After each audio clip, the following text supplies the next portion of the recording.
Huwag man di ito na. Wala po na record.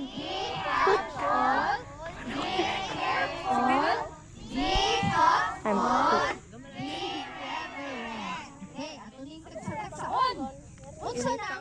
Be obedient. Kami ng obedient. Open the word. Correct, Kael. Obey. Unsa? Magpuyo. Mag-behave. Magpuyo, no? Pero obedient kay kamaninaw, kainaon na magpuyo. Very good. Yes, matando yung mo.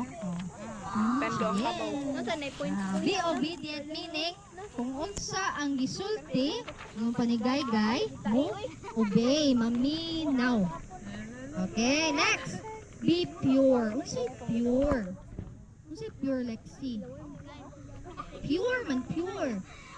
Kanang limpyo.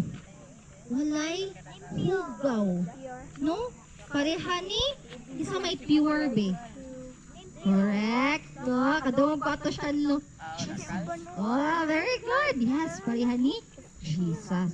Next. Be true. Unsay true? Correct, Kelly. True is tinuod. Okay. Be kind. Unsay kind? Very good. Magbinuotan. Be respectful.